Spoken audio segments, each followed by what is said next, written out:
Well, good morning. Welcome to Debbie's Back Porch. So glad to have you with us. I'm doing a series on cheeses that you can make at home without any special equipment. So today I'm going to show you fermented farmer's cheese. Now, cheese is not for the impatient. This has very few ingredients and it's super simple, but it takes some time. Not time for you doing things, but time for waiting. This is a fermented product, so I time-lapsed it over 4 days. But in all that time, it only took me about an hour of actual work. And just a quick reminder, please give us a thumbs up and subscribe to our videos. Click the little bell in the top right, and you'll get a notice when I post new videos a couple times a week. Now let's make some cheese. Now let me tell you first, this is not one of those quick cheeses where you pour in some vinegar and the milk curdles. This is an actual fermented product. I have here a gallon of whole milk. You might make it from 2%. I don't know. I've never tried it. I like it with whole milk. And this is not ultra high temperature pasteurized milk. You just want regular pasteurized milk. And this is buttermilk. Be sure if you get it, you get one that says cultured buttermilk. The cultures in this are what's going to make our milk turn into cheese. Now I have here a half cup. You could use as little as a quarter cup. It might take a little bit longer. If you had raw milk, you would only need a quarter cup. But I go ahead and put in a half cup just to be sure. And I have here an enameled cast iron pot. You can use enameled cast iron. You can use stainless steel. Do not use your aluminum pot. Don't use cast iron unless it's enameled. We're making a fermented product, so it will be reactive. If you put it in an aluminum pot, I don't know, it may turn blue, but don't use an aluminum pot. So I've just poured in my milk, and I'm just rinsing out the cup here with the milk to get all of the cultures out of the measuring cup. Now this is one of those cases where you may not make your own buttermilk by putting some lemon juice in regular milk. You must get cultured buttermilk. You can buy it on a farm where people make their own buttermilk, or you can buy it in a store.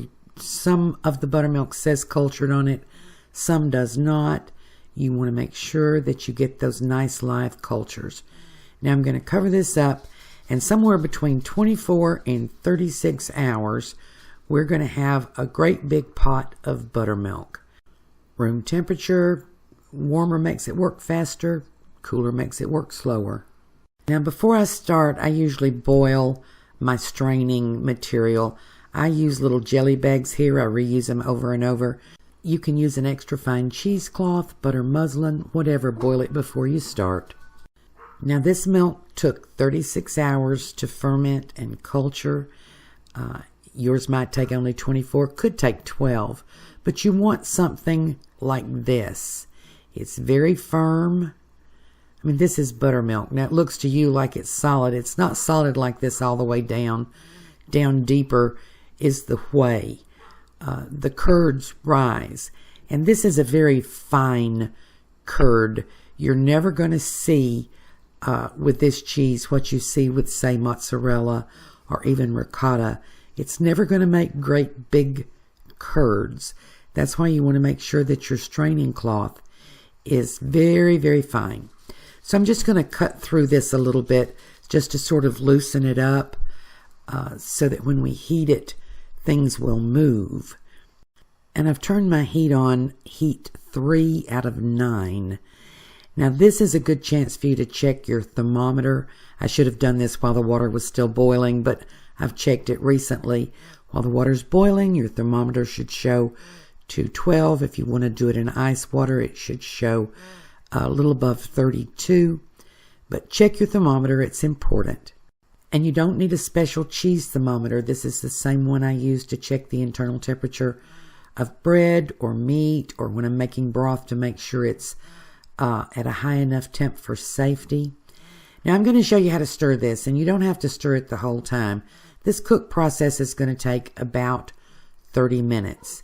And because the curds in this are fine, and they're going to stay fine, very small, you don't want to agitate this any more than necessary. But you do need to agitate it enough that the temperature is fairly consistent throughout the pot. And we're going to cook this, well, you can cook it anywhere from 105 to 120. I go 120 because it gives you just a little bit more solid curd, but you can do it only to 105. This is never going to get above the pasteurization temperature. But remember, it is a fermented product. The fermentation makes it a safe product as long as you don't get it so hot that you kill off all those lovely live cultures that you got from your buttermilk. So I'm going to keep this, I'm going to take it to about 120 degrees.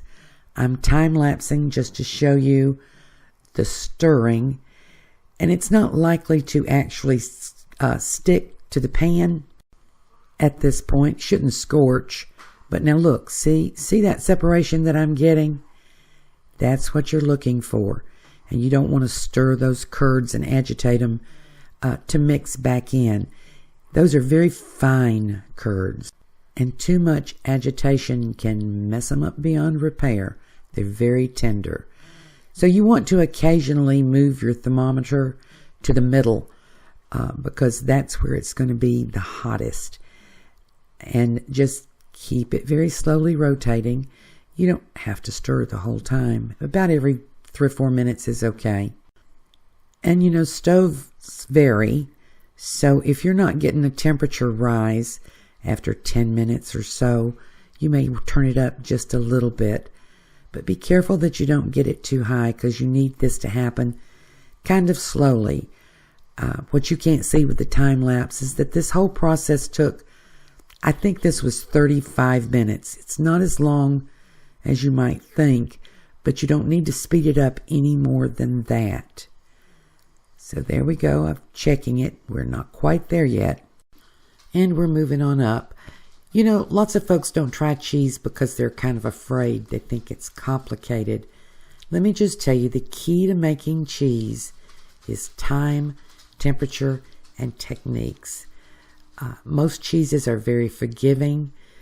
If you get into the aged cheeses, time is very important. This is a simple cheese. You almost can't mess this up.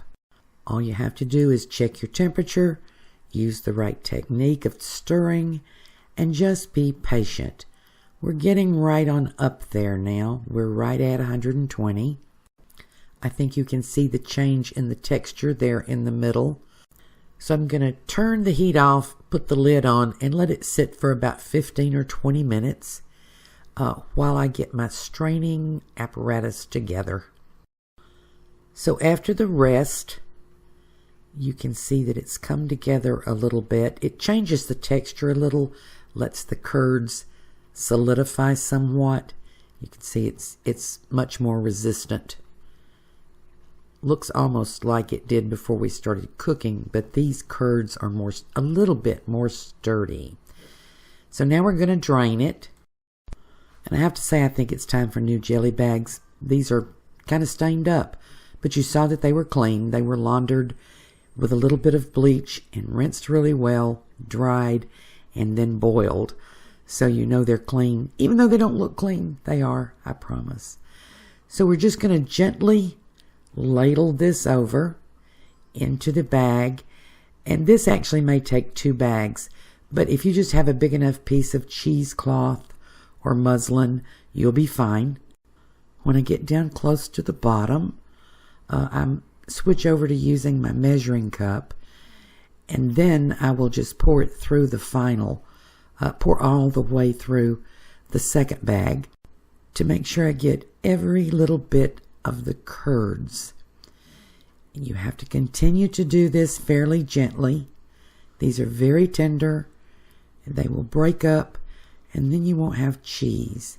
Let me get another bag so I can make sure I get it all. Now I'll just mix the few curds I get here in with the other bag. There won't be many left, but I don't want to lose any of them. And then just kind of tie this up. Now if you're using cheesecloth, you just want to tie the four corners together. Stick a wooden spoon or something through it. You can suspend it in a pan. I do it this way because I have little bags. And you want to occasionally just come and sort of disturb the surface tension so that this will continue to drain. And I'm going to leave this hanging here for just a couple hours. And you'll see we're going to get a bunch more whey out. And you want to save all of this whey. It's wonderful for making bread or for marinating meat. Or as my friend Ellen says, water your plants with it. It's got a lot of protein in it. With most whey, you can make ricotta. But I tried to make ricotta with this and it didn't curd. And I think maybe it's because it's fermented. I don't know. I know you can make ricotta from mozzarella whey. Anyway, now you have some options, some decisions to make. If you want to make all of this cheese, see that wonderful texture, into one thing, say you want an herbed cheese, see that? Then you can mix your herbs in now. Right now I'm just going to salt it because I'm going to do a couple different things with this, and I'm going to add my herbs and flavorings later. So right now I'm going to mix in some salt, about a half a teaspoonful, to about a quart of cheese, and this is about a quart. And you can give it a taste now. And I just can't really explain this. It's like cream cheese, but a little bit tangier, and it's so much tastier than cream cheese, and that's because of the fermentation. I think if you use one of those vinegar methods, you don't get this extra yummy taste. So now I'm going to put the salt in, and this cheese is usable at this point. If you want it like this, still very moist and light and fluffy, just put it in a container in your refrigerator, something not reactive. Glass is good. A jar is good, a mason jar. But you can use it now. I want mine a little bit drier. I want mine more like the consistency of cream cheese. And this is just a little bit still too moist for me. Unless I wanted that consistency. So I'm going to put this in another bag, and I'm going to let it drain some more. You can put it right back into the same cheesecloth that you were using before. I have a different bag I'm going to use. This is a little muslin bag, and I've just got it down in a quart jar just to hold it. In full disclosure, this is an experiment. I have these little muslin bags. I just got them somewhere for almost nothing, and I want to see how it works. And I have soaked this in hot water to make it kind of loose and clean. But you just probably are going to use your same cheesecloth. And then I'm going to put it right down here, back in my strainer. Put my strainer in a bowl. I'm going to put a bowl or a plate or something on top of it. And then I'm going to put a little weight in the top. Now this is not a hard molded cheese. You don't need a lot of weight. I just want to set something in there to encourage it to drain a little bit more, to get a little bit more of the moisture out. So I filled up a pint jar with water and put a lid on it. I'm going to set this whole thing in the refrigerator and let it sit overnight. I'll turn it once before I go to bed just to make sure that it drains evenly. And this is the next morning. I'm going to unpack this. As I say, I flipped it once. And now I'm going to take it out of the bag. And I have to tell you, my experiment on using this bag failed. See, there's just a little bit more whey down in there. And it didn't fail because of the cheese, but I had to cut the bag to get the cheese out. So you're better off just to use your cheesecloth. Now let me show you the texture of this. You see this? This is the texture of good cream cheese. And at this point, you can do lots of things with it. You can take some of it and put it in a little slotted cheese mold to shape it any shape that you want. You can just roll it out. I'm going to make a little log out of this one. And if you want this to be a savory kind of spread, you can just put some Italian seasoning down on the board and roll it. As I'm rolling it, roll it into the seasoning you want to use. My friend Ellen uses dill. And you see I've got a little log there. If you want to put that on an appetizer tray with some nice crisp veggies, that would be yummy. I'm going to make this one just into a little ball. And you can just serve that. You know what it would be really, what it's wonderful on is some your favorite crackers. Just anything you want to put it on. Now, if you want to mold some into a shape and you don't have a cheese mold, I've got a little glass container here. I'm going to just spread a tiny bit of olive oil around. Then I'm going to stuff it full of this cheese and press out the air bubbles. And then later, if I want to turn it out onto a plate, I just take a knife and go around the outside of it. And that olive oil will keep it from sticking. And you can turn it out and have any shape you want from any kind of bowl that you want to use. So I'm just going to break this up and stuff it down in there.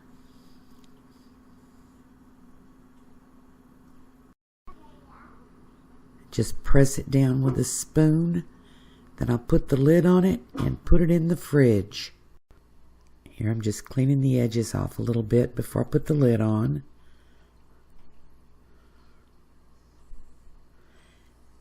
And this is going to keep in your fridge for about a week. It might keep longer than that, but I'd stick to a week, even though it's a fermented food. And I've been plundering around the kitchen, and all I can find right now to use this on is a cracker, but I have to try some of it. You know, after it's set and gotten thick and creamy, has a kind of a buttery texture. Okay, see that? That's just a great spreadable cheese. And it's so yummy. Better than cream cheese. Tangier. Okay, I'm going to show you this last little thing. I'll do it pretty quickly. With the rest of the cheese I have here, I'm going to sprinkle a little sweetener on. Sugar, brown sugar, honey, whatever sweetener you want to use. I'm using Splenda. A little bit of nutmeg, a little bit of cinnamon, a little bit of vanilla flavoring. Any flavoring that you like. There's my cinnamon. And you can see I'm not measuring. Just do this to taste. Get that little bit of vanilla. Just a touch. And what I'm making here is a dip for fresh fruit or a spread for cookies, a dessert cheese. You can just serve it as a side. Put it on pie, have it with puff pastries. If you want to use all of it, by the way, to make a cheesecake, it works, it's good, it's tangy. I'm going to taste this. It's so good and tangy. Oh, and just like it is, you can use it for cheese Danish. You know, I don't know how to tell you whether or not this is going to save you any money. Figure out what your favorite soft spreadable cheese is and price how much a quart of it would cost, and then you'll know for the $2.50 to $3 you pay for a gallon of milk if this is saving you money. I'm going to tell you though, it's so much better and probably a lot healthier because this is a good probiotic food. If you've been wanting to make cheese but you're a little afraid of it, start with this. You almost can't go wrong. Thank you for joining us on Debbie's Back Porch. So glad to have you with us, and I hope to see you again tomorrow.